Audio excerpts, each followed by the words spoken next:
देखिए हम लोग पहला चैप्टर विज्ञान और मापन का ये तीसरा पार्ट पढ़ने जा रहे हैं, जिसमें आपको कल हम दाब के बारे में बताए थे कि दाब क्या होता है।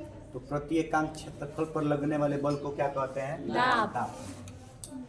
जो गैसीय दाब होता है, यानी गैस के जो दाब होते हैं, उसके मापन का एक मात्रक एटमॉस्फेयर होता है।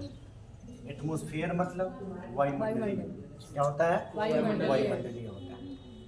अब वायुमंडल में वायु का दाब वायुमंडलीय दाब कहा जाता है, जिसको एटमॉस्फेयर प्रेशर बोलते हैं। क्या बोलते हैं? Atmosphere pressure.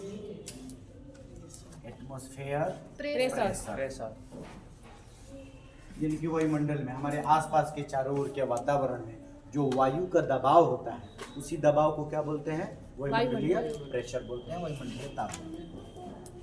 समुद्र की सतह पर वायुमंडलीय दाब एक एटमॉस्फेयर कहलाता है।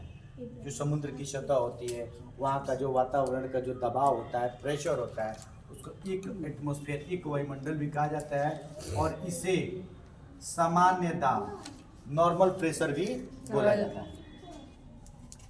ATM यानी कि ये एटमॉस्फेयर का फुल फॉर्म ATM होता है, जिसको एटमॉस्फेयर कहा जाता है।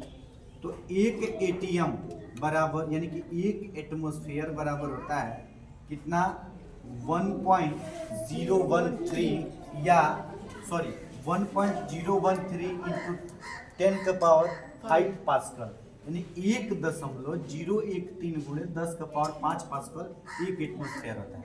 मेरे भाई, ये ऑब्जेक्टिव प्रश्न जो आपका एग्जाम होता है, तो उसमें MCQ जो क्वेश्चन होता है ना, जिसको मल्टीपल चॉइस क्वेश्चन बोलते हैं, तो उसमें पूछता है कि एक ATM यानी कि एक एटमॉस्फेयर बराबर कितना होता है। तो आपको लिखना होगा, अगर डेसिमल के बाद, दशमलव के बाद अगर 3 अंक दिया है तो ठीक है, अगर नहीं दिया है तो 1.01 गुणे 10 का पावर 5 पास्कल भी आप बोल सकते हैं। ठीक है, यहाँ पे हमने लिखा है इसका सामान्य रूप। समझ में आ रहा है आपको? Yes sir. फिर ताप और उष्मा के बारे में बात करेंगे। ताप का मतलब होता है टेम्परेचर और उष्मा का मतलब होता है हीट।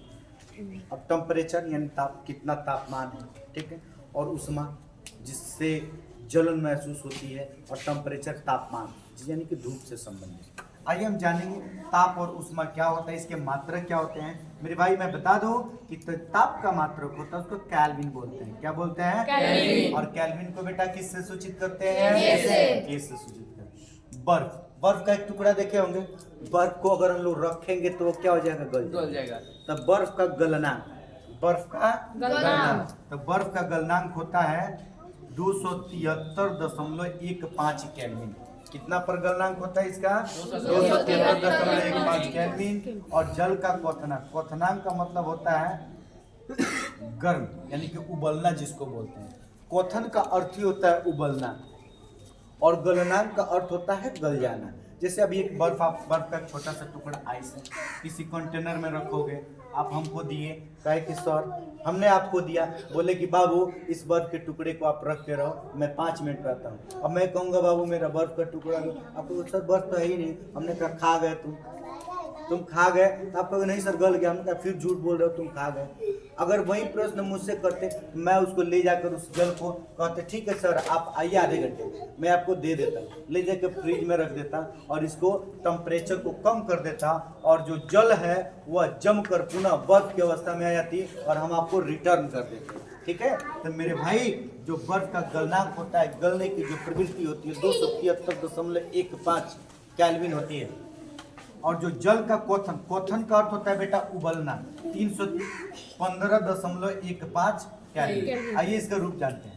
बर्फ कितने डिग्री पर जम जाता है? बर्फ का टेम्परेचर, बर्फ कब बनता है? अगर जल को फ्रीज में रखते हैं, टेम्परेचर 0 डिग्री होता है, तो बर्फ पूरी तरीके से जल पूरी तरीके से ठोस हो जाता है, यानी कि जम जाता है। तो पानी जो होता है, पानी जिसको जल बोलते हैं, जल का सूत्र क्या होता है बेटा? H2O। तो जो H2O होता है ये 0 डिग्री सेल्सियस पर क्या बन जाता है? आइस। 0 डिग्री सेल्सियस पर क्या बन जाता है? ये बर्फ बन जाता है।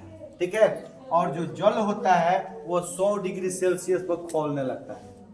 अगर टेम्परेचर को 0 डिग्री कर देंगे तो वहीं जल बर्फ बन जाएगा। और आग पर रखते हैं और टेम्परेचर बढ़ा दिए टेम्परेचर हीटिंग जिसको उष्मा बोलते हैं, अगर 100% कर दिए, 100 डिग्री सेल्सियस कर दिए, तो मेरे भाई वह क्या हो जाएगा? खौलने लगेगा। क्या हो जाएगा? खौलने लगेगा, उसमें से वाष्प निकलने लगेंगे। अब बताइए, गर्म पानी में ज्यादा जलन होती है कि वाष्प में? गर्म पानी में। वाष्प।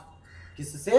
वाष्प। गर्म पानी तो एक ही बार में चमड़ा जल जाए, और वाष्प जो होता है ना, उसका स्किन से पूरी तरीके से जल जाता है, वो बार बार, यानी कि वो जल्दी ठीक नहीं होता।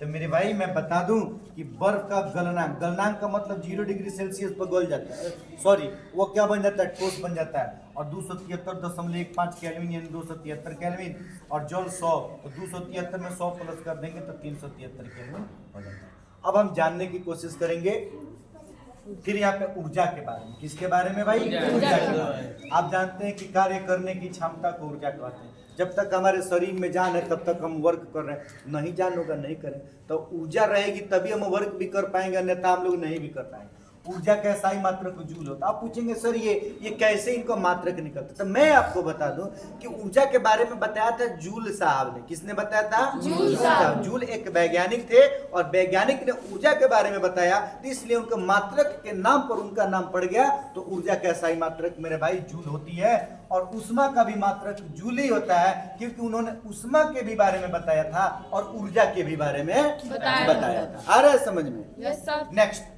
सीजीएस पद। सीजीएस आपको पढ़ा है, centigram second, centimetre gram second, ठीक है ना? तो सीजीएस पद्धति में उष्मा का मात्रक कैलोरी होता है। क्या होता है? कैलोरी। अब केला भी देख लीजिए, खाते हैं एनर्जी मिल जाता है, तो कैलोरी केले में कैलोरी पाया जाता है। इसके बड़े मात्रक को किलो कैलोरी बोलते हैं। नॉर्मल को कैलोरी बोलते हैं, बड़े मात्रक को क्या बोलते हैं? Kilo calorie. उष्मा के विभिन्न मात्रकों के संबंध में कुछ यहाँ बातें होंगी मेरे भाई। 1 किलो कैलोरी बराबर होता है 1 के कैलोरी बराबर होता है 1000 कैलोरी। कितना कैलोरी? 1000 कैलोरी। और 1000 कैलोरी का अर्थ होता है 4.2 किलो जूल। अगर किलो कैलोरी पूछता है तो 4.2 किलो जूल होगा। अगर वही नॉर्मल कैलोरी केवल पूछता है तो 1 कैलोरी में होता है 4.186। यहाँ पे 1 है ना, ये 5 से अधिक है तो इसको 1 प्लस करके 2 कर देंगे, यानी कि 4.2 जूल हो जाएगा। तो मेरे भाई ये ऊर्जा के बारे में खत्म हो गया, उष्मा के बारे में खत्म हो गया। अब हम लोग पढ़ेंगे डिग्री सेल्सियस से केल्विन में चेंज करना और केल्विन से डिग्री सेल्सियस में चेंज करना। ये मैं बताऊंगा आपको नेक्स्ट वीडियो में। तब तक आप बने रहें और बोर्ड से उतार लें।